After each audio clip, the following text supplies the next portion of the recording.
Júnior, eu sou professor da cadeira de Introdução ao Estudo do Direito e gostaria, em nome da instituição, dar as boas-vindas a todos que nessa noite participam dessa atividade realizada pela turma 2 de Introdução ao Estudo do Direito, a exemplo de uma atividade que ocorreu na terça-feira, um júri simulado, tendo por base a obra O Caso dos Exploradores de Caverna.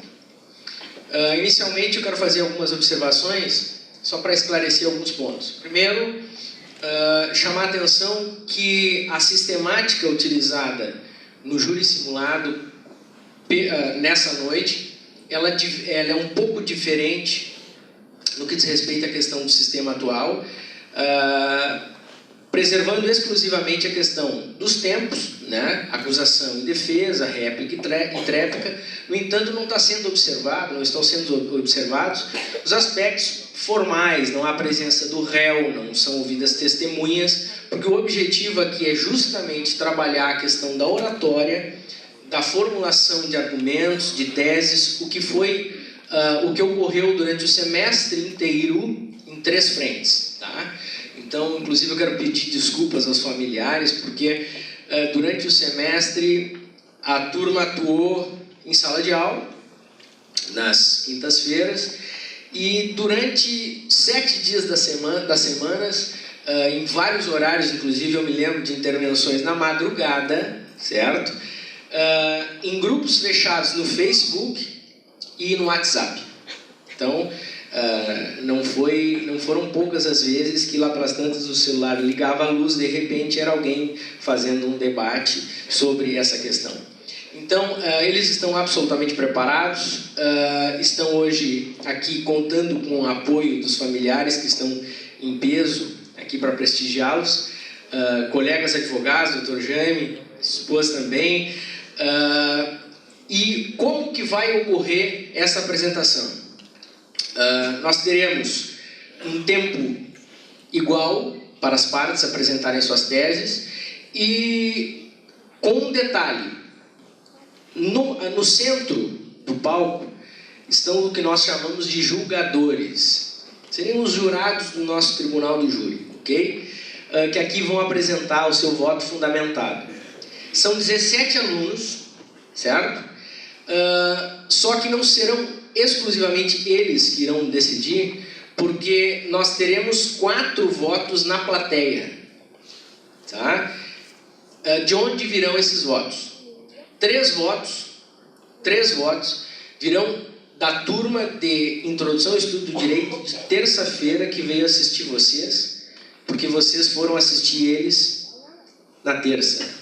Então, agora é a hora da vingança, certo? Então, a turma apresentará 3 votos, então já fizeram a divisão, e um 4º voto de uma pessoa que nos honra com a sua presença, que é o Dr. Eduardo Vivian, leiloeiro oficial, que atua no litoral, que também estará aqui e terá também um voto. Nos honra muito com a presença, e eu digo que a necessidade sempre na introdução de uma mão que conduza o aluno, com a presença hoje de um juiz de direito que irá presidir o julgamento, a exemplo do que ocorreu na terça-feira. Então, eu gostaria de dizer, primeiro, a satisfação de recebê-lo novamente, não só pela trajetória profissional, mas pela figura, pelo ser humano que é. E gostaria de pedir uma salva de palmas ao juiz de direito da comarca de Tramandaí, Dr. Emerson Silveira Mota, que irá presidir o julgamento.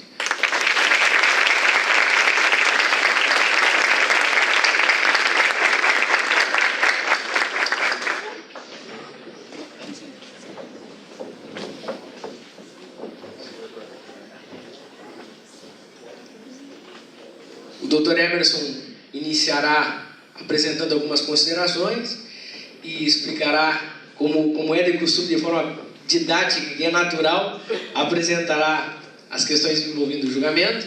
E a partir de agora, aproveitem esse momento. Esses alunos estão muito ansiosos por essa oportunidade, né? Acompanhei alguns comentários bem interessantes nas últimas 48 horas e eu tenho certeza que será uma noite inesquecível.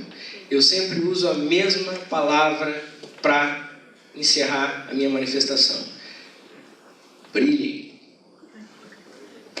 Bom, boa noite a todos. Professor Renato, quero deixar na pessoa do excelente advogado, professor e amigo, quero deixar uma saudação a essa faculdade e registrar aqui o meu reconhecimento por esse trabalho que já vem sendo feito, já virou uma tradição e com certeza é um rito de passagem que fará com que todos vocês que estão passando por esse momento nunca mais esqueçam e vocês vão perceber que vocês serão o antes e o depois de hoje, com certeza.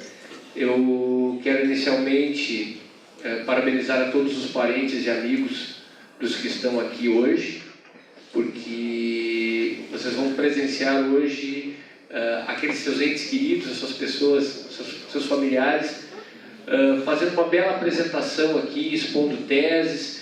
É um ensaio do que é a vida no fórum. Isso que vai acontecer hoje aqui nada mais é do que um ensaio onde não há uma vida de uma pessoa mesmo de verdade que a gente tenha que defender, que permite, que dê uma certa tranquilidade até para alguns erros que possam acontecer, mas aqui vai ser aquele exercício que as pessoas vão saber que posição que gostariam de estar na hora de trabalhar com a justiça. Eu quero deixar um depoimento meu. Eu sou uma pessoa muito feliz com a carreira que eu escolhi. Eu sou muito feliz, eu gosto muito de ser juiz.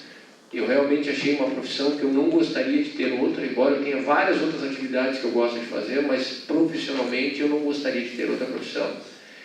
E eu desejo a todos os alunos que aqui estão que também encontrem a mesma felicidade que eu tenho profissional, seja onde for, seja como defensores, seja como promotores, como juízes, como advogados, delegados, professores universitários, todo esse leque de profissões que uma faculdade de Direito possibilita.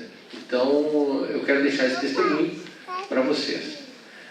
Com relação à atividade propriamente dita, hoje vocês vão presenciar aqui um julgamento, nos moldes do que seria um julgamento no Tribunal de Justiça. Aqui, quem não é do ramo do direito deve estar acostumado com aquele julgamento de filme americano, que vai todo mundo para dentro de uma sala, os jurados ali têm que sair com uma decisão unânime. Não, o nosso sistema brasileiro ele não é assim. Os julgamentos são feitos, de regra, por um tribunal de júri popular. São convocados jurados, pessoas comuns do povo, que compõem o conselho de sentença, e após a apuração da prova, aquilo que o professor Renato falou, o interrogatório do réu, a inquirição das testemunhas, ao debate de acusação e defesa, né? Depois tem a réplica e a tréplica, e no final os jurados se reúnem numa sala secreta, onde são esclarecidos sobre os quesitos, as perguntas que o juiz vai fazer, e depois eles têm que depositar um sim ou um não às perguntas que são feitas. E o resultado final do julgamento decorre da soma do sim e do não, depositado pelos jurados, e o cálculo de pena feito pelo juiz. Nós vamos fazer uma coisa um pouquinho diferente. Aqui todo mundo já ouviu falar em foro privilegiado, né? Você já ouviu falar, isso está muito na moda.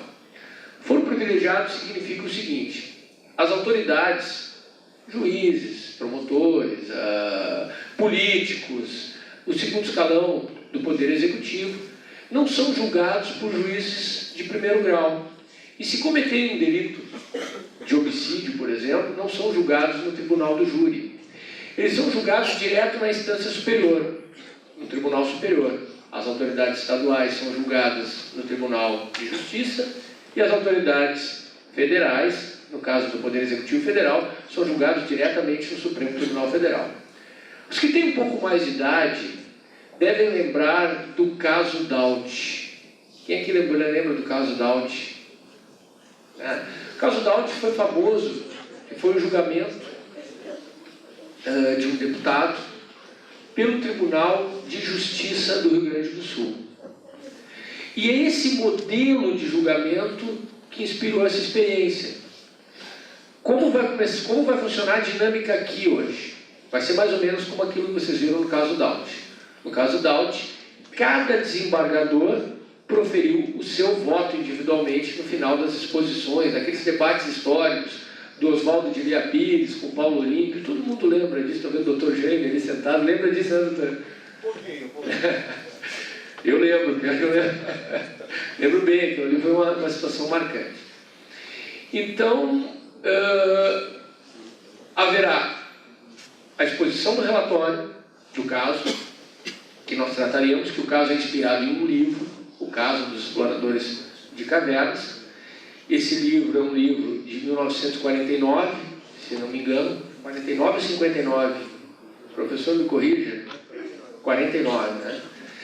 E ele é uma experiência que virou tradição nas faculdades de Direito, porque nesse livro há um debate muito grande sobre as questões referentes a estado de necessidade, a canibalismo, enfim. São questões intrigantes que rolam um debate no livro, e esse debate então é reproduzido num exercício acadêmico, que é isso que está acontecendo aqui hoje, em forma de julgamento. A dinâmica consistirá no seguinte: a exposição de um relatório, na sequência 30 minutos para a acusação, depois 30 minutos para a defesa, depois 15 minutos para uma réplica pela acusação, 15 minutos para uma tréplica, então pela defesa.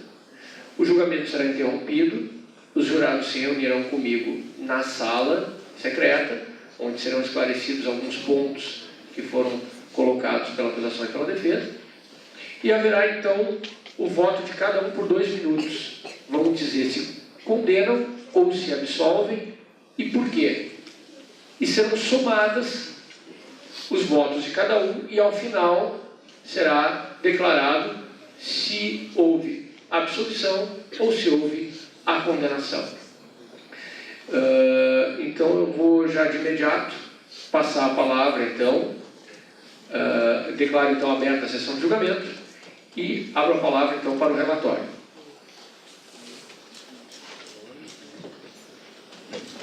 Boa noite a todos, meu nome é Maíra. 5 membros de uma sociedade espeleológica amadorística de exploração de cavernas adentraram em uma caverna de rocha calcária. Já longe da única abertura, ocorreu um deslizamento, cobrindo-a totalmente. As famílias, incomodadas com o não retorno destes, procuraram o secretário da sociedade, o qual possuía a informação da localização da caverna, e chamou o resgate. Ao chegar no local, perceberam que precisariam de uma equipe de resgate muito forte, sendo então convocados engenheiros, geólogos, médicos e operários para a desobstrução da caverna. Durante várias tentativas frustradas de desobstrução, 10 operários morreram por outros deslizamentos. Os exploradores, de posse de um rádio transistorizado, capaz de enviar e receber mensagens, estabeleceram contato com a equipe de resgate. Teriam relatado que tinham poucas provisões e que não havia vida animal nem vegetal para suprir suas necessidades fisiológicas. Perguntaram então quanto tempo ainda levaria para ser libertados. Os engenheiros teriam dito que levaria ao menos mais 10 dias, desde que não houvesse mais deslizamentos. O contato cessou. Após 8 horas, um dos exploradores, Roger Edmore, supostamente falando em seu nome e dos demais, perguntara se havia um médico disponível na equipe. O Edmore teria perguntado ao médico se eles sobreviveriam comendo a carne de um dentre eles. O médico respondera de forma afirmativa. O Edmore perguntara então se eles poderiam tirar a sorte em um jogo de dados que pelo acaso levara em seu bolso. Ninguém se atreveu a responder tal questão. O Edmore insistiu em um sacerdote, mas nenhum dos encontrados quis fazê-lo. A partir daí, não se obteve mais contato. Os 5 exploradores teriam debatido sobre a tal proposta, entrando em um acordo. conforme o depoimento dos acusados, Wetmore retrocedera de sua decisão e, chegando a vez de Wetmore lançar os dados, outro fez em seu lugar. Perguntando-lhe se tinha objeções sobre o lançamento, Wetmore dizia que não. Sendo-lhe adversa sorte, Wetmore supostamente teria sido morto. Os 4 indivíduos foram resgatados com vida da caverna e acusados pela prática de homicídio doloso. Encerro aqui o relatório.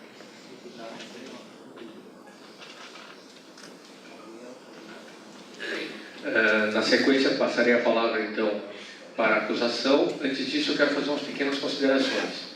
O tempo será de 30 minutos. Não haverá nenhum tipo de alerta. Acho que cabe a cada parte controlar seu tempo, aprender a controlar seu tempo. Eu só quero dizer algumas poucas palavras para os que vão apresentar aqui seus debates.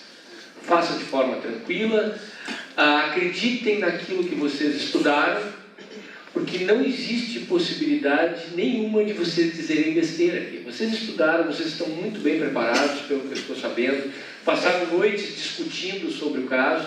Então existe aquele friozinho da barriga, de agora o que vai acontecer, mas isso não há problema nenhum. Vocês estão preparados e acreditem naquilo que vocês estudaram. Essa é a dica que eu dou. Eu vou dar a palavra então agora para a acusação por 30 minutos.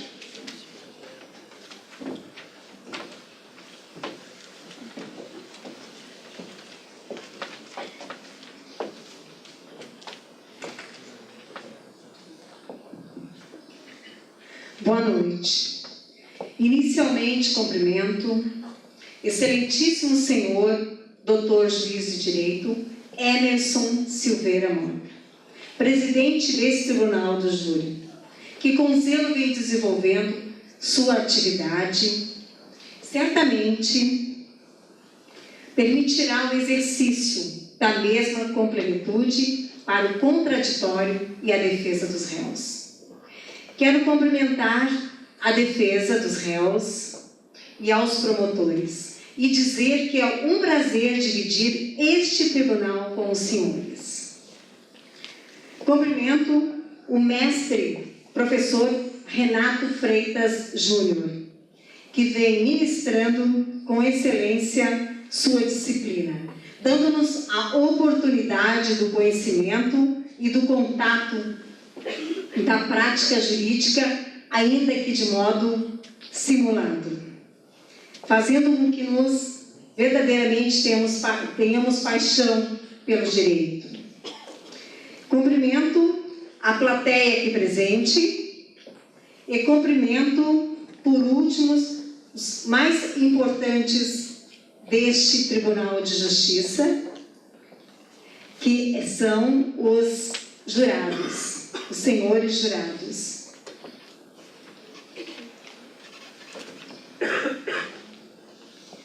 Que hoje aqui estão como verdadeiros juízes, com poder delegado pela Constituição para julgar os pares. Excelências, senhores jurados, estão aqui para julgar com sabedoria, tendo o senso do certo e do errado para fazer justiça. E eu peço que julgue verdadeiramente com sabedoria, usando uma espiritualidade visionária, de tal forma que realmente os réus, com os fatos que cometeram, sejam condenados. Excelências, quero iniciar minha fala afirmando que aos senhores que ninguém tem o direito de tirar a vida do seu semelhante e que a vida é o nosso maior bem. Hoje, os senhores estão aqui para julgar os 4 réus que cometeram grave crime, violento, repulsivo, tirando a vida da vítima, o senhor Roger Wetmore. Os réus mataram dolosamente o senhor Roger, tiveram intenção de vê-lo morto. Os réus são confessos. Não há dúvida que foram eles os responsáveis pela morte da vítima Roger Waltmore. A vítima não pôde dar sua versão sobre como realmente aconteceu sua morte, pois não teve a oportunidade de ser resgatada com os réus. Sabe-se que, após o último contato que os encavernados tiveram com o mundo externo, houve um silêncio até o dia do resgate. Aí então pergunto, por que durante o período que estiveram após o contato dentro da caverna, não manteram mais contato? Para mim, para nós, promotores da acusação, é porque o crime foi doloso, não deram oportunidade para a defesa. Eram 4 homens encavernados contra um que estava juntamente com ele. Portanto, peço que tenham realmente o uso da sua verdadeira índole, da alma, do seu sentimento humano, colocando-se na posição do senhor Roger Waltmore. E, então, devido a todos esses fatos que já foram narrados no processo anteriormente à minha fala, peço que seja feito justiça. Passo a palavra para a promotora de acusação. Vitória. Primeiramente, boa noite ao doutor Emerson Silveira Mota, juiz de direito, aos meus colegas da promotoria e aos meus colegas da defensoria. Começo a minha tese alegando que os exploradores sabiam dos riscos que enfrentariam, pois eles não eram experientes e já haviam passado por isso antes. Sabemos que os réus tinham um rádio que seria usado como meio de comunicação, e foi por meio deste rádio que Roger entrou em contato direto com o mundo exterior. Em uma de suas perguntas, Roger indagou se os exploradores sobreviveriam se comessem carne humana, que logo foi respondido que sim. Roger propôs para os seus companheiros de exploração que fizessem um jogo com dados, que havia levado por acaso, no qual quem perdesse serviria de alimento para os demais. Porém, a vítima declarou que desistia do acordo, pois havia refletido e decidido esperar mais uma semana antes de adotar uma conduta tão canibalesca e cruel. Mas os 4 réus, como os próprios confessaram, o acusaram de violação de acordo e continuaram com o lançamento dos dados. Quando chegou a vez de Whitmore, um dos acusados atirou-os em seu lugar, caindo os números de Roger. Mas, senhores, vocês acham que a vítima aceitaria ser morto e servido de comida para os demais companheiros, sem ao menos reagir, que aceitaria perder sua vida de forma brutal para salvar seus amigos? Isso está muito errado, pois não seria justo tirar a vida de Roger, principalmente depois que ele já havia desistido do jogo e pedido para que esperasse mais uma semana. Talvez não seja mera coincidência, mas não sou um pouco estranho que justo Roger, o líder da exploração, que deu a ideia e depois decidiu esperar mais uma semana para o salvamento, ser justo sorteado a ser morto? Podemos ressaltar que no artigo 1º da Constituição temos como base a vida, não tendo dúvidas que, conforme os fatos que existem nos autos, os réus praticaram de forma livre, consciente e sem pudor um homicídio contra Roger. Afinal, podemos ver que foram 4 homens contra 1 e que não havia maneira da vítima se defender. Neste caso desastroso, esses homens cometem sim algo abominável, horrendo e injustificável, independente das circunstâncias em que se encontravam, pois nada justifica o fato ocorrido. Portanto, a única alternativa para que obtenhamos a justiça é a de que esses homens sejam condenados e paguem pelo crime que cometeram, do qual sabiam as consequências quando sairiam da caverna. Como não sabemos ao certo o que aconteceu no local, tendo apenas o depoimento dos réus, não se pode justificar o ato cruel que foi cometido. Mesmo que os exploradores estejam falando a verdade, continua sendo ato injustificável. Apesar das condições precárias na qual se encontravam, matar em prol da sobrevivência para alimentar-se da carne de outro homem, neste caso, um conhecido, colega de trabalho, não constitui um direito. Onde fica o direito de sobrevivência do homem que foi sacrificado? Onde está o direito à vida de Roger? E como fica sua família depois dessa situação lamentável, perdendo o ente querido de uma maneira tão brutal? Não podemos esquecermos de outro fato importante. E se não houve sorteio, Roger pode ter sido traído por seus companheiros, pois eles estavam com raiva de Roger por ter desistido do jogo. Mas afinal, ressalto novamente, eram 4 homens contra 1, pois quem realmente num jogo de sorte ou azar, como os réus alegam, aceitaria ser morto e servir de alimento para os outros? Ninguém. Vamos lembrar também que existem milhares de pessoas pelo mundo que estão passando fome neste exato momento. Sabemos que elas vivem em sociedade, muitas vezes ficando dias sem alimento e sem ter o que comer. Quando conseguem, chegam a dividir os seus alimentos até mesmo com seus animais. Nenhuma dessas pessoas saiu matando seus companheiros ou qualquer outro estranho para se alimentar. Então, não há razões para absolver os réus mediante este crime bárbaro. Ressalto que a promotoria não está aqui à procura de vingança, mas sim de justiça.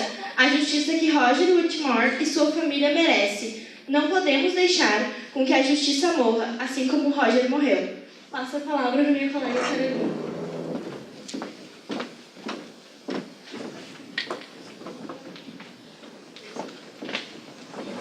Boa noite. Primeiramente, gostaria de cumprimentar o excelentíssimo juiz de direito, Emerson Mota, meus colegas de promotoria, a defensoria e ao júri.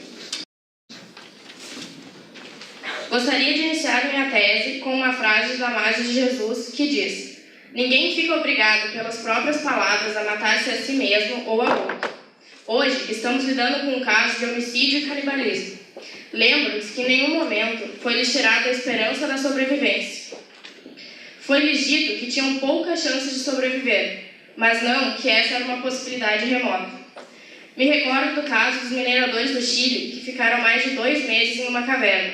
Eles eram 33 pessoas. Entre eles, tinham pessoas drogadas, idosos e pessoas abaladas psicologicamente. Nenhuma delas teve a tamanha crueldade de tirar a vida do próximo. Sabem como eles sobreviveram? Com meia colher de chá de atum a cada 72 horas. Sim, a cada 3 dias eles comiam aproximadamente 5 gramas de proteína. E os 33 voltaram vivos. Os 5 exploradores do caso adentraram na caverna sabendo os riscos que corriam, tendo plena consciência, pois eram exploradores experientes. Eu lhes pergunto, sendo exploradores experientes, eles já não deveriam estar preparados para caso acontecesse um desmoronamento?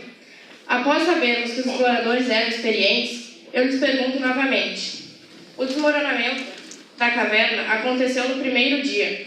Eles, como exploradores, deveriam estar com seus suprimentos cheios. Se o desmoronamento aconteceu no primeiro dia, eles ainda teriam comida para suportar mais alguns. A defesa alegará que a vida de Roger foi tirada por estado de necessidade, mas no caso dos réus e da vítima, isso não pode ser alegado. Estado de necessidade é uma situação de perigo atual de interesses protegidos pelo direito, em que o agente, para salvar um bem próprio ou de terceiro, não tem outro meio senão de lesar o interesse de outro. O médico, em momento algum, disse que eles iriam morrer se esperassem os 10 dias. Nunca foi-lhes tirada a esperança do nosso bem maior, a vida. E se abrirmos uma brecha na lei e absolvermos os réus, a justiça se tornará cada vez mais falha. Ontem foi a família de Roger que chorou. Amanhã pode ser a de qualquer um de vocês. Os 10 operários que morreram para tentar resgatar os 5, e não apenas 4, morreram fazendo seu trabalho, todos tendo em vista que estavam cientes do perigo que corriam. A defesa também não poderá alegar legítima defesa, pois eram 4 contra 1. O principal requisito para se usar a legítima defesa é a existência de uma agressão atual ou iminente e injusta. Houve? Não. Roger lhes sugeriu que esperassem 1 semana para então pensarem em alguma solução mais eficaz. Eles esperaram? Também não. Tiraram a vida de Roger com intensa crueldade. Eu lhes repito, por motivo algum uma pessoa tem o direito de tirar a vida do próximo. Motivo algum. Homicídio é crime e está enquadrado no artigo 121 do Código Penal. Não podemos absolver homicidas e deixá-los soltos na sociedade. A acusação pede encarecidamente para os juízes condenação dos réus. Sei também que a defesa alegará que 90% da população absolveria os réus. Mas eu lhes pergunto, se deixarmos a população julgar os crimes, não precisaríamos de leis ou de autoridades? Termino minha tese com uma frase de Abraham Lincoln que diz: só tenho o direito de criticar aquele que pretende ajudar. Passo a minha colega, Rodrigo.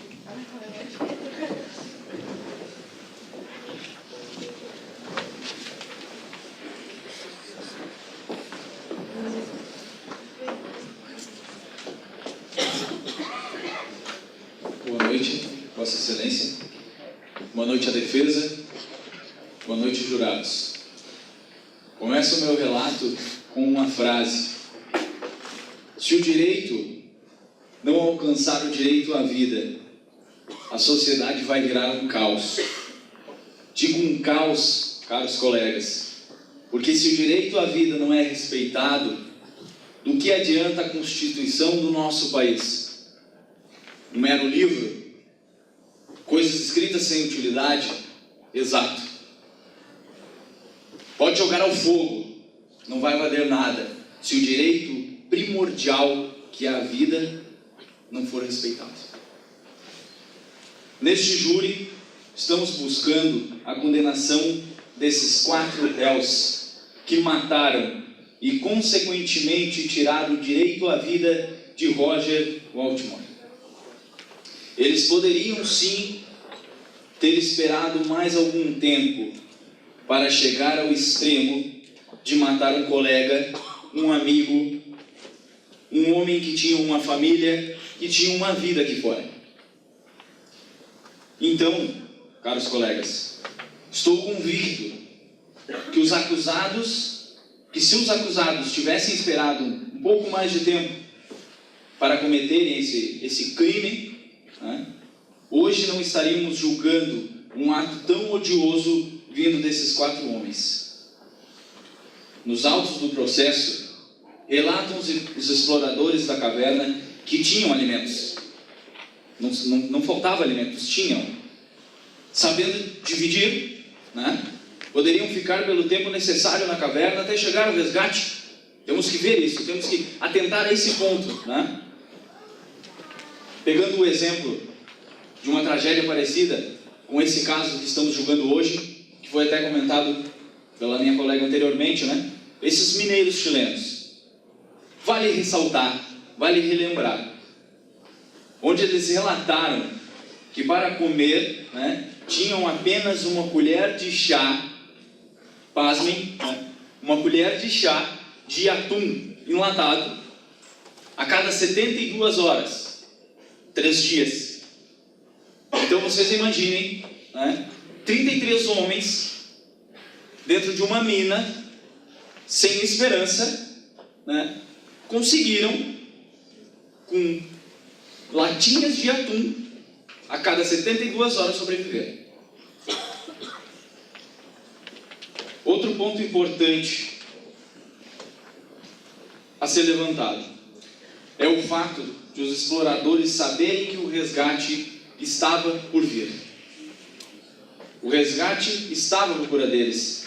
Sabiam, via rádio comunicador, que eles tinham dentro da caverna, então não podem alegar a defesa em nenhum momento estado de necessidade, não podem alegar não terem mais a esperança de sobreviverem, com todo o respeito, porque sabiam que estariam à sua procura. Será que podem alegar que os acusados estavam com estado psicológico, estado emocional abalado? Não. Digo a vocês, um relato também, outro caso, que venho lembrar para enriquecer o meu argumento. Teve um caso, né, 2 homens ficaram em um barco à deriva e não tinham nada o que comer. Ficaram dias, mais de 30 dias à deriva, num barco. E eles sim, colegas, não tinham mais esperanças. pois muitas vezes passavam aviões por perto deles, né? Tentavam pedir socorro e ninguém os socorria. As esperanças estavam se acabando. Eles sim, digníssimos colegas, estavam sem esperança. Eles relataram até que nas últimas vezes, antes de serem resgatados, nem davam bola para quem passava antes. Eles estavam sem esperança, pois não havia ninguém à sua procura. Pois achavam, os resgates, quem estava atrás deles, né, que todos estavam mortos naquele naufrágio. Agora pergunto a vocês, digníssimos colegas: os acusados tinham esperança ou não tinham? Devido às circunstâncias aqui colocadas. Outros sim. No momento que os exploradores perguntaram, um especialista que também foi colocado pela digníssima colega, quanto tempo eles teriam de vida dentro da caverna. Foi falado que teriam poucas chances, realmente, de saírem vivos da caverna. Infelizmente, nas situações, nas circunstâncias que ali eles estavam, né? Infelizmente, o especialista falou, poucas chances. Mas em nenhum momento,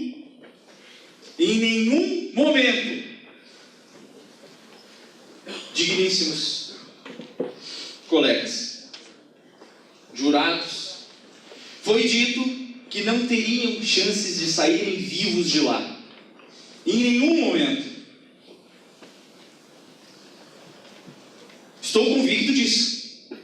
Podem olhar os autos, né? Digo a vocês que nesse caso, que hoje aqui estamos julgando, ocorreu um grande equívoco por parte dos acusados, que colocou a vida de um homem na lata de lixo, como se não valesse nada. E espero e desejo que hoje, aqui, seja feita justiça. Obrigado.